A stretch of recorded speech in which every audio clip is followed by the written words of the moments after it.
Afternoon, good evening, everyone. I am Maria Raima Jingdi Abulag, and today we are going to discuss the information disorder or the different types of false or harmful information commonly seen on the social media, especially on Facebook. So, today, fake news spreads rapidly because social media allows information to be shared instantly. Many people react emotionally and repost content without checking whether the information in front of them is accurate. And because of this, false or harmful content can create panic, manipulation, confusion, or cyberbullying and reputational damage. Now, let's move on. So, in this presentation, our objectives here are: first, we have to define misinformation, disinformation, and malinformation. Next, we will identify real-life examples of false or harmful information found on Facebook.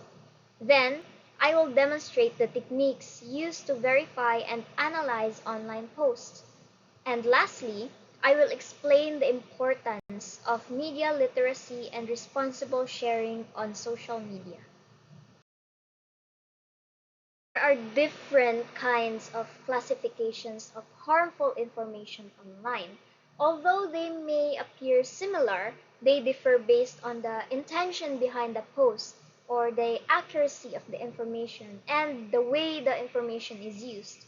The three major classifications are misinformation, disinformation, and malinformation.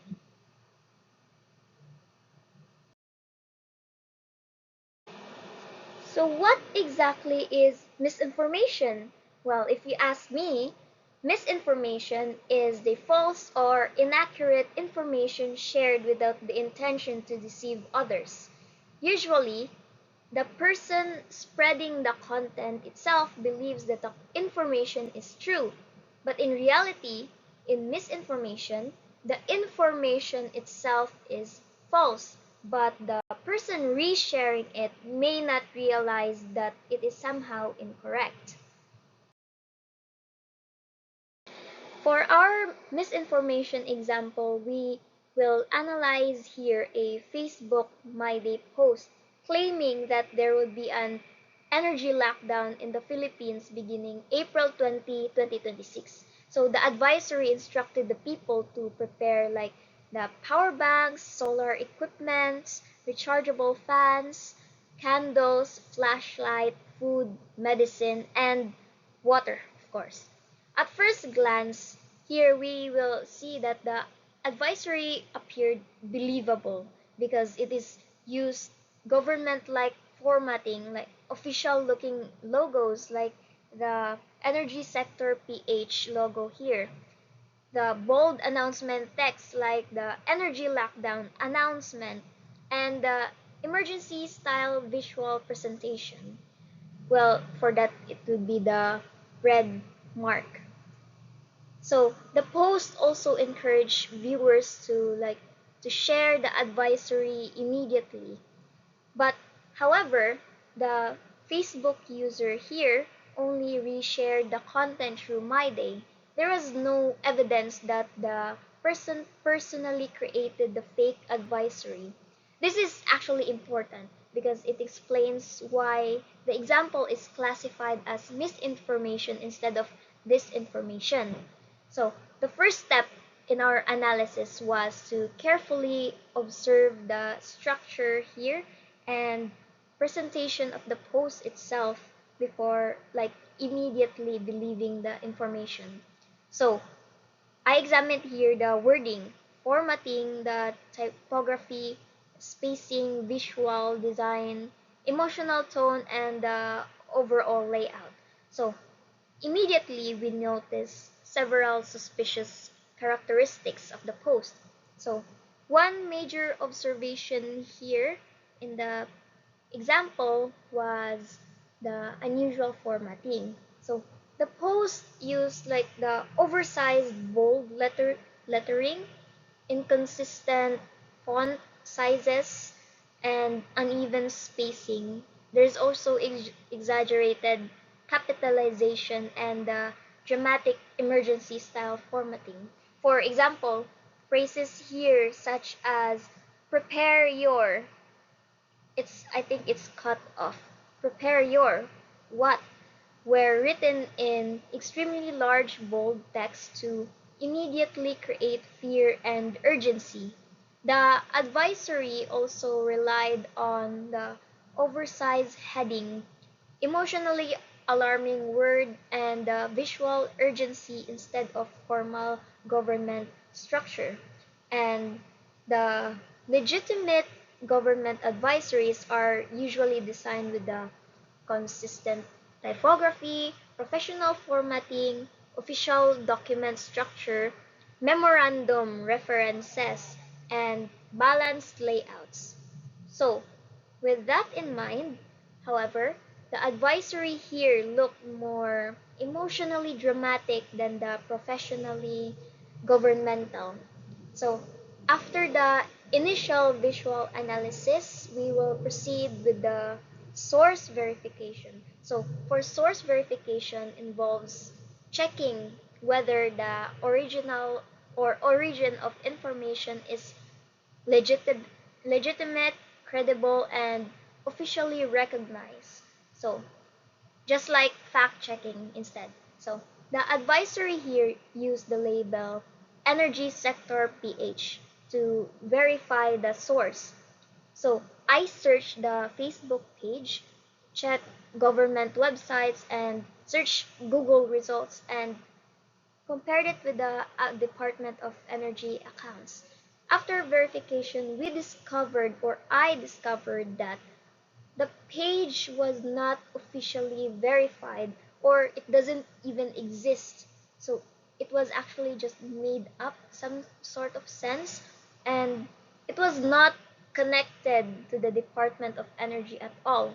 And it lacked official government credentials, especially the memorandum reference. So this became a major warning sign because the legitimate government advisories are usually released through the verified government pages, official press release, or the official government websites. So we then proceeded with the fact checking. So as I've said before, fact checking it is the process of like comparing questionable information with reliable and authoritative sources. So to verify this advisory, so we check the official Facebook page of the Department of Energy of the Philippines. And the Department of Energy later released here an official clarification stating that walang energy lockdown. So, meaning the DOA explained that no nationwide energy lockdown existed and that here the circulating advisory was indeed fake.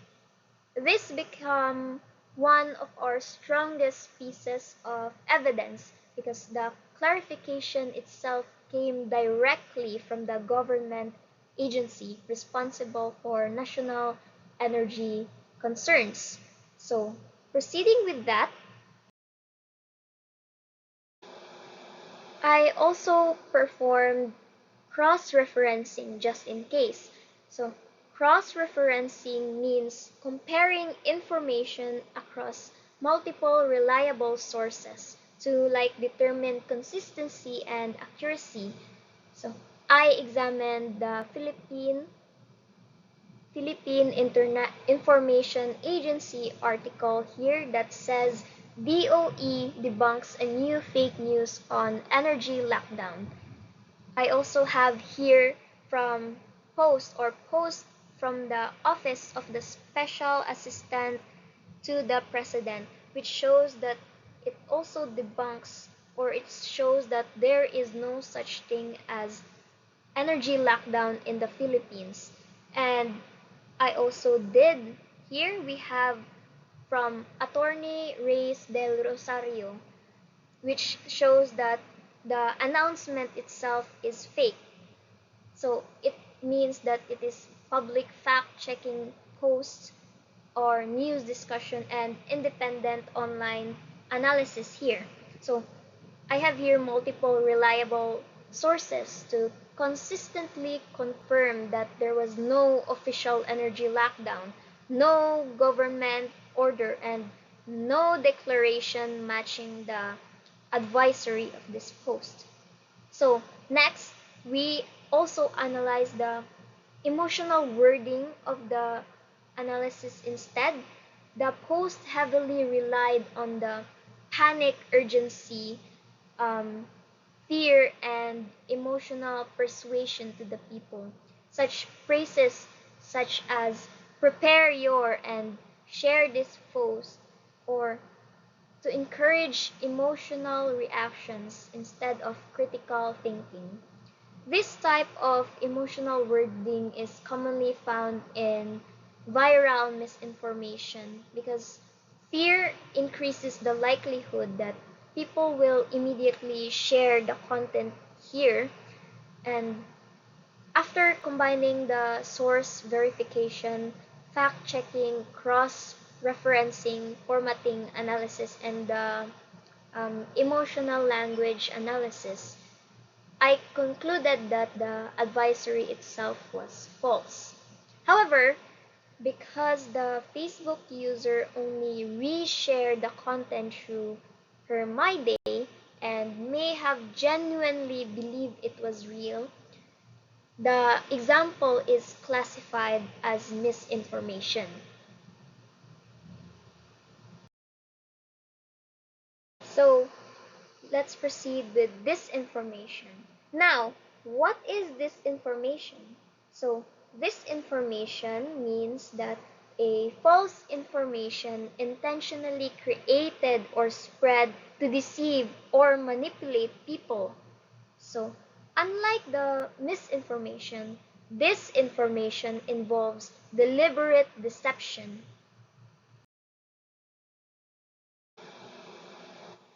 For our disinformation example, I analyze here a post from a page called Pinoy Trend Spot. The page posted content strongly implying that Doc Willie Ong had already died. The collage contained grayscale photos, funeral imagery, emotional caption, dramatic wording, and maybe clickbait style formatting. At first glance, the post looked convincing because Doc Willie Ong is a well-known public figure. The visuals appeared here are emotional and serious, and the layout resembled celebrity news content commonly found online. At first, I was actually pretty shocked to see a post like this, but then I thought, what if I analyze it deeper? So, let's go step by step. The first step was source verification. I examined the Facebook page verification status, posting patterns, and the overall credibility. And I discovered that Pinoy Trend Spot was not verified at all. It, it was not a recognized news organization, and many of its posts relied heavily on sensational clickbait formatting. Legitimate news organization usually provides reporters, proper sourcing, references, and credible journalistic structure. However, the page itself primarily relied on the emotional engagement and viral presentation. So, I also analyzed the wording used in the caption itself.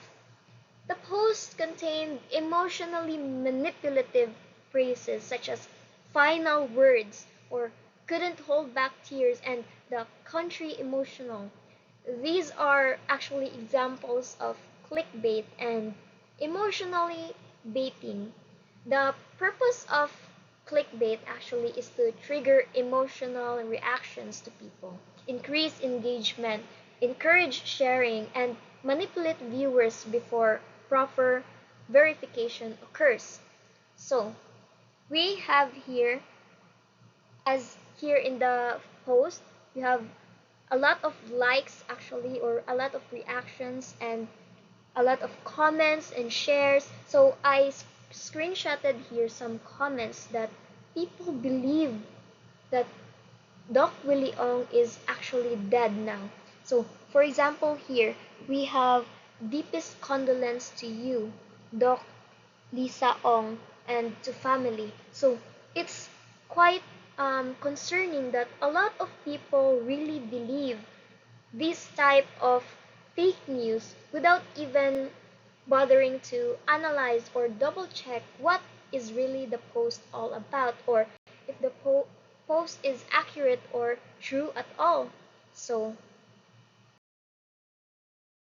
to proceed from here, I actually think that one of the most important techniques that I used here was the reverse image search. So, reverse image search involves tracing where the pictures originally came from online instead of immediately trusting them. So, the first image we have here we analyzed was at the funeral scene showing several people surrounding a woman near a coffin. After tracing the image source, we discovered that it was actually came from a GMA Entertainment article related to the television program Wish Ko Lang. This proved that the image had no connection to Doc Willie Ong and was reused only to create emotional impact to the people. We then I then investigated the image here showing soldiers carrying a white casket. After cha- tracing them using the reverse image search, I discovered that it actually came from a GMA News article about the burial of ex-Senator Pong Biazon laid to rest at libingan ng mga bayani. So, it is by Hannah Bordy, GMA Integrated News. And again, the image was completely unrelated to Doc Willie Ong. This demonstrated that the Facebook page intentionally compiled unrelated funeral images to strengthen the false death narrative. Like, what? We also carefully analyzed the editing and the formatting used in the collage. Well, it also showed here a post used mirrored image, the black and white filter of the previous post I showed before, where there are oversized dramatic text, crowded collage layouts, and exaggerated visual emphasis. So, the collage relied heavily on the visual exaggeration, emotional symbolism, and dramatic composition. So, the black and white filters are commonly, as we all know, I think, are associated online with mourning, death, sadness, and memorial announcement. This means that the page intentionally engineered the visuals to like psychologically manipulate viewers into believing that the fake narrative. So it is actually mind-blowing to know all of this just by using reverse image search technique. So I think it's best that before we believe in a lot of things, we should at least do a reverse image technique to figure out if it's true or where the photo or the image came from. I then proceeded with the fact checking. Instead of relying on those Facebook rumors, I actually checked legitimate news organizations, official updates, and Doc Willie Ong's own activity. So I checked Doc Willie Ong's official YouTube and YouTube page and observed that he was still actively posting, uploading updates, and interacting publicly online. Like, I mean, look at this. It says here, the first video here is 2 hours ago. Next, 24 hours, 20 hours ago, and 1 day ago. So it means that he was still actively posting. And which led me to do another fact checking and actually went to verifiles.com, which is in here shows that it is a hoax as said here, and that there were no official statements or reports about Doc Willie Ong's supposed death or his last will and testament. So these became strong pieces of evidence proving that the death itself post was false. After combining the source verification or source verification, the reverse image search, fact checking, Facebook activity verification, visual manipulation analysis, the layout analysis, and emotional language analysis, I concluded that the post was intentionally misleading and designed to deceive viewers. The page also intentionally used unrelated images, manipulated visuals, emotional clickbaits, and false implication to spread a fake narrative. Therefore, the example is classified as disinformation, as it is a false post but with the intention to deceive or manipulate people. So, the last but not the least information we have is malinformation. So, malinformation is a real or partially real information shared publicly to shame, embarrass, or harm another person. And unlike misinformation and disinformation, the problem here in malinformation is not always whether the information is false. Instead, the issue is the harmful public use of personal or private information to the people. Information example, I analyzed a Facebook exposure post publicly accused a woman of being a homewrecker, a scammer, and other degrading labels here. The post included screenshots of Facebook accounts, profile pictures, personal photos, names, and emotional accusations. At first glance, the post appears highly aggressive because of its combines public exposure, emotional attacks, and identifiable personal information into one viral social media post. Now, the first step to actually carefully analyze the overall presentation and intention behind the post, I examined the wording, visual structure, formatting, screenshots, emotional tone, and the overall context. And immediately, I noticed that the post did not represent information neutrally. Instead, the language was highly emotional, insulting, humiliating, and aggressive. The post here used phrases such as broke, homewrecker, scammer, no class, dog, and crackhead. These are emotionally charged insults intended to provoke anger, hate, ridicule, and public humiliation. One major observation, I think, was the direct mentioning and tagging of the names here, as you can see with the at Kandangli, yes, that one. And the post publicly displayed Facebook names, profile identities, profiles, screenshots, and identifiable personal photographs.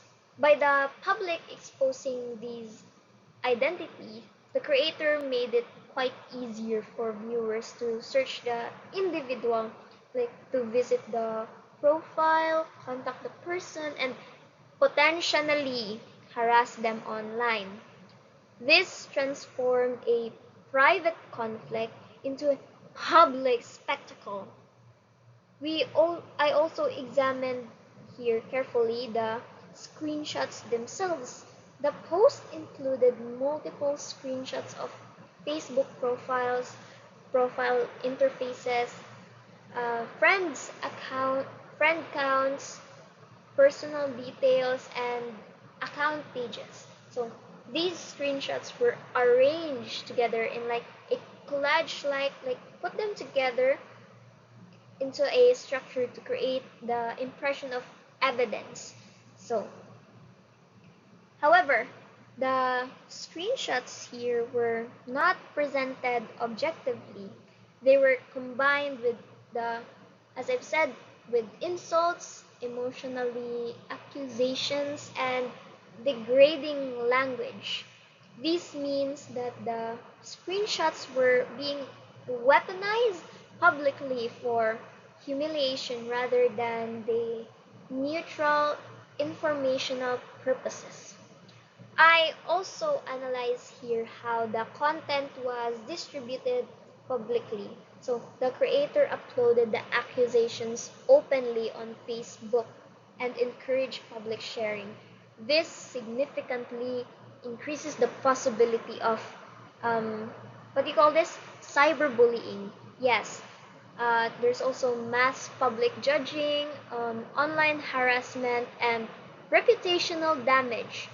Social media also allows exposure posts to spread rapidly to like strangers, mutual friends, our coworkers, maybe family members, and large audiences. The wider the post spreads, the greater the emotional and social damage becomes.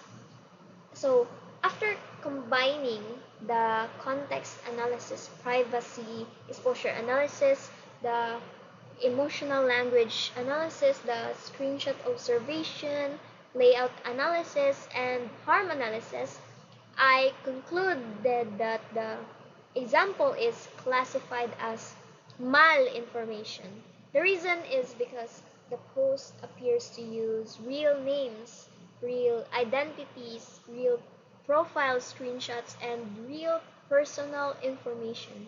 But these were publicly weaponized to shame, humiliate, and harm another person. In conclusion, harmful online content spreads rapidly because the social media allows information to travel instantly. Some intentionally create false narratives while others unknowingly spread misinformation. There are also cases where real information is publicly weaponized to attack others. As a responsible digital citizens, I think we should always verify the source, fact check claims, reverse image search the suspicious visuals, cross-referencing information, analyze emotional manipulation, observe formatting and visual exaggeration, and think critically before you share online content. Media literacy is important because not everything you see online is truthful, ethical, and harmless. Once again, I am Maria Raimajin D. Abulag from Section Resilience, and that was all for my fake news presentation of information disorder. Thank you. Bye.